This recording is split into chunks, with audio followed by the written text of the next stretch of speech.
Hi, I'm Keith Baker, and today I'm going to talk about situated cognition and contextual details, double-edged swords for both of these. This will be part one of 2 talks. As usual, I will make some simplifications of some studies. If you want to see more details, please see the references at the bottom of each slide. First, I want to talk about what is meant by situated cognition.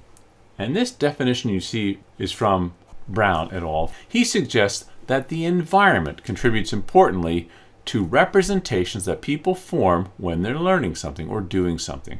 These representations, he says, contribute to future activity. So there is an upside, and it goes like this. Representations developed through engagement in a task may greatly increase the efficiency with which subsequent tasks can be done if part of the environment that structures the representations remains invariant, which means if you learn how to do something in one situation in an environment, those cues in the environment can be used later on to remember what was happening in that environment. So the environment can actually add to your learning. It's called situated cognition because the situation you're in helps you with your cognition. And I'll show you a very nice example of that on the next slide. It's a very classic study with a very simple message.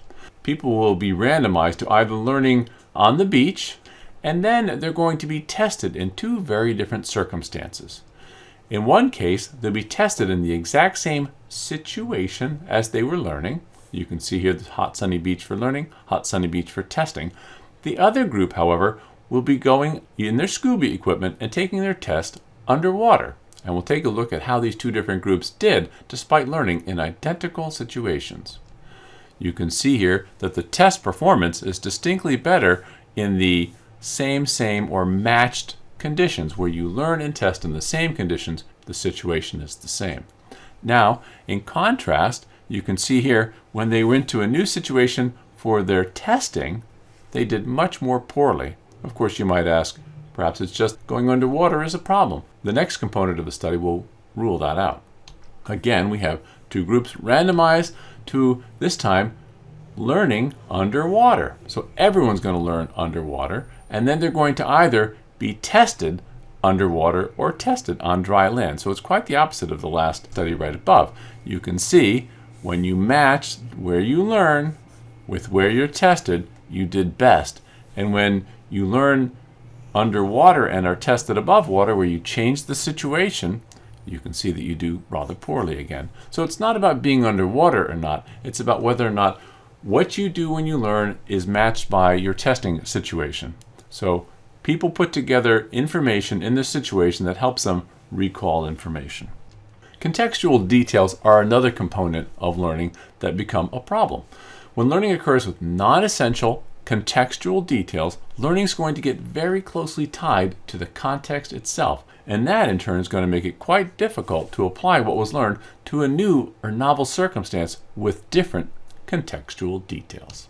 For example, when people use concrete examples, which is very common in education today, it ties the learning to those examples. So when a new situation comes around with a different detail surrounding it or different context surrounding it, it's going to reduce the opportunity for the learner to apply the knowledge to the new circumstance because those contextual details will get in the way. And I'll give you an example of how contextual details can become quite problematic for applying your knowledge. The next study is a little bit complicated, so I'll walk through it carefully. It's going to involve residents in family medicine, and they're going to be learning about EKGs. So they're going to have 2 components here. First, there's going to be an instructional phase. They're going to get 4 pairs of ECGs that have some similarity one to the other. So for example, left bundle branch block here and myocardial infarction. They have some surface similarities. Then they're going to learn about pericarditis and hyperkalemia, ventricular tachycardia and supraventricular tachycardia, right ventricular hypertrophy, and right bundle branch block. So these are learning the patterns for each of these 8 different ECG types.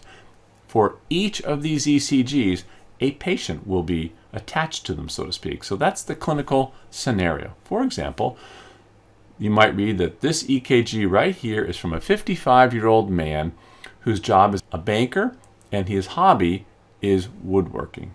In contrast, a different clinical example might be this one right here, a myocardial infarction EKG. Perhaps that's from a 72-year-old man whose hobby is cooking. The point is, each of the ECGs comes from a real patient with a real story, and that context is linked to the ECG. That's the learning phase. Next, these same doctors are going to be tested with brand new EKGs. Each of these new EKGs that the residents have not seen before is also going to have a new clinical scenario attached to it. And importantly, they will be randomized and that either will or will not have clinical surface similarity. And I'll explain that more. So they'll be given these 4 new EKGs, a new left bundle branch block, a new hyperkalemia ECG, ventricular tachycardia, and right bundle branch, as you see. Then the residents are randomized to either having a clinical scenario with no clinical surface similarity with the prior EKG with the left bundle branch block, or the clinical scenario will have clinical surface similarity with the prior learning event. In this case, although they're seeing an EKG with left bundle branch block, the clinical scenario is going to have the job and hobby of the patient who had the myocardial infarction from the learning event over here. So each of these 4 EKGs will be randomized to either not sharing clinical surface similarity with the prior learning event or sharing clinical surface similarities, patient characteristics, with the incorrect solution that they observed during the learning phase. Then the question will be, how well do these people perform when they do or don't have this context, which is irrelevant to the actual diagnostic ECG determination?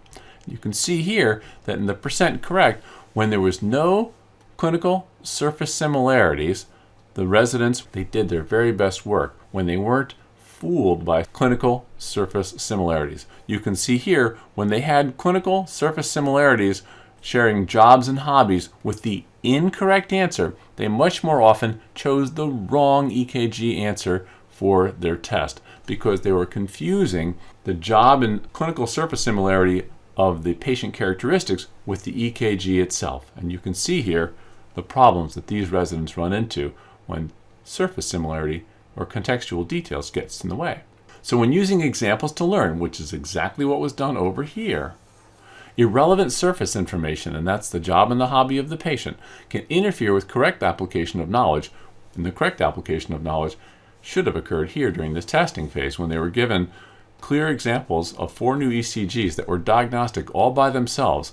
All this clinical surface information is irrelevant to making the diagnosis, but these doctors had incorrectly used some of this surface similarity and picked the wrong answer. So thank you very much for coming along on this short walk on the expert pathway.